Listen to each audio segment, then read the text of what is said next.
뭐 현 정부에서 여러 가지 부동산에 대한 정책들 참 많이 쏟아졌습니다. 뭐 23번째. 자, 지금 또 향후 또 준비하고 있는 게 24번째인데 그중에 이제 전세에 대한 전세 시장에 대한 이 정책들 바로 이 임대차 3법이었는데 자, 지난 이제 7월 30일 날 시행이 됐기 때문에 자, 현재 시점으로 이제 3개월이 지나가고 있는 상황인데 이 과연 이런 시장 상황 어떤지 그리고 어떤 향후에 대응을 어떻게 해야 되는지 이런 부분에 대해서 좀 한번 설명을 드려볼까 합니다. 자, 이게 7월 30일 날짜 기준으로 임대차 3법. 자, 첫 번째가 전월세 신고제. 자, 그런데 이거는 지금 시행되는 게 아니라요. 내년도죠. 2021년도 6월 달부터 이제 시행이 되고 지금 현재 시행되고 있는 전월세 상한제 그리고 계약갱신 청구권제. 자, 이 내용을 보면 뭐 기본적으로 정부가 하려고 하는 목적 아주 상당히 양호한 내용입니다. 뭐 당연히 전월세 신고제 기준이야 뭐 정보 공유화시키고 또 정보 공개되기 때문에 상당히 이것도 양호한 목적은 양호하다. 자, 전월세 상한제는 당연히 임대를 사시는 분 입장에서는 임대료 크게 급등되고 가격 비싸지는 거 이거 걱정 좀 안 하고 살자라는 이런 취지로 5% 이내에만 이 상한을 시켜주는 이런 컨셉 상당히 좋죠. 거기다 계약갱신 청구권은 임대기간이 보통 전세는 2년인데 자, 이거를 2+2에서 4년 정도는 좀 안정적으로 거주하는 바로 이런 기준. 그러다 보면 당연히 세입자, 임차인 입장에서는 안정되게 2년이 아닌 4년 동안 또 길게 전세 살 수 있다. 자, 이런 면에서 볼 때는 정책은 아주 바람직합니다. 자, 그런데 시장 상황, 자, 이런 내용을 좀 한번 살펴보니까 현재 전세 거래량으로 한번 살펴보니까 자, 이게 2019년 지난해 기준의 전세 거래량 이게 상당히 지금 거래량이 많이 늘어난 기준이고요. 자, 금년도 2020년도 기준으로 보니까 거래량 이게 참 눈으로 보입니다. 이 데이터만 놓고 보면 이 급감한 거를 볼 수가 있는데 자, 결과적으로 이 얘기는 거래량이 떨어졌다는 얘기는 결과적으로 전세를 살겠다, 전세가 필요하다라고 하는 이 수요가 급상승을 했다는 게 첫 번째.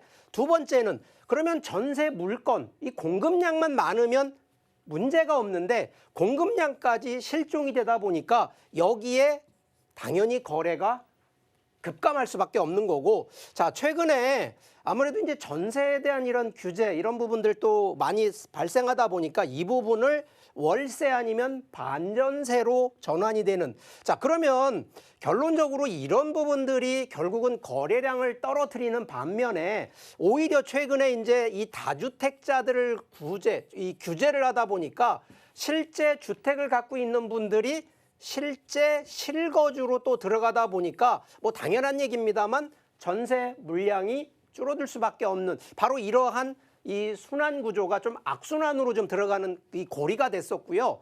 자, 여기에 그럼 가격 이 정부가 얘기하듯이 진짜 상한제를 했기 때문에 전세 가격 올라가면 안 되는데 자, 이 가격대를 좀 한번 놓고 보니까 자, 2020년 8월 달 기준 지금은 10월 달 되겠습니다만 8월 달 기준으로도 이게 급상승을 하는데 자, 이 데이터 자, 이게 이 국민은행 시세 이 데이터인데 자, 6월 5일 날짜와 9월 25일 날짜의 실제 전세 가격을 한번 비교를 해보니까 자, 이 지역은 서울권입니다만 이 상승률로 보면 최고 지금 38.5%가 이게 급상승을 하거든요. 지금 전월세 상한제가 5%인데 이게 38% 올랐다는 얘기는 이게 당연한 얘기거든요. 그냥 집주인이 가격 올린다고 올라가는 이런 계획 상황들이 아니고요.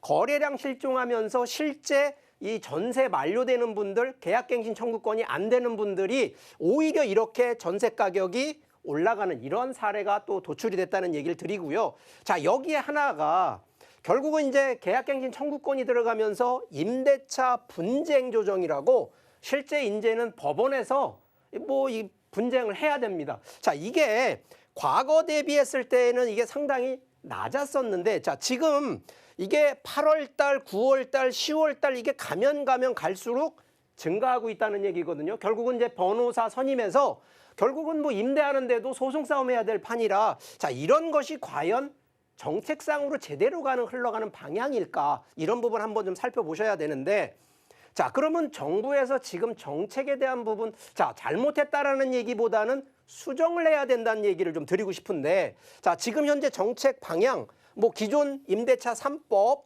지속, 자, 이거는 정부에서 그대로 강행을 하겠다는 거니까 제가 볼 때 이거 나쁘다고 얘기를 드리는 게 아니라, 자, 3법은 유지를 하되 좀 더 변화를 주는, 그러면 결국은 제가 볼 때 이거는 출구 전략을 좀 새롭게 만들어줘야 된다는 얘기를 하는 거고요.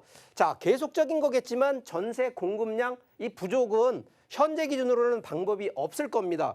현재 2년 사시던 분도 만료를 안 시키고 2년 더 4년을 유지하기 때문에 당연히 기존의 전세 물량 줄어들 수밖에 없는 거 하나에, 기존에 주택 갖고 있는 1주택이든 2주택이든 갖고 있는 분 중에 실거주로 증가하기 때문에 이런 부분들, 그리고 공급량이 적다 보니까 신규 더 부족합니다. 자, 이런 부분에서 출구 전략 충분히 신규 공급량을 늘리거나, 자, 다주택자들이 갖고 있는 물량을 전세 물량으로 좀 돌릴 수 있는 이런 기준 만들어줘야 되는데, 자, 그러면 결론적으로 임대 정착 완화를 해줘야 되는데, 이 출구 전략 중에 하나가, 자, 현재 임대 사업을 하고 있는 주택, 바로 이런 부분에 전환을 좀 혜택을 좀 해주는 거를 한번 생각을 해보셔야 됩니다. 자, 무조건 주택 임대사업자 하시는 분들 뭐 자진 말소시키고 이런 부분보다는 오히려 혜택을 줘서 전세 물건 물량을 좀 공급해주는 영향, 최소한 이게 1, 2년 정도 하다 보면 전세 물량 공급 이제 시장의 원칙으로 순환이 된다는 점. 그래서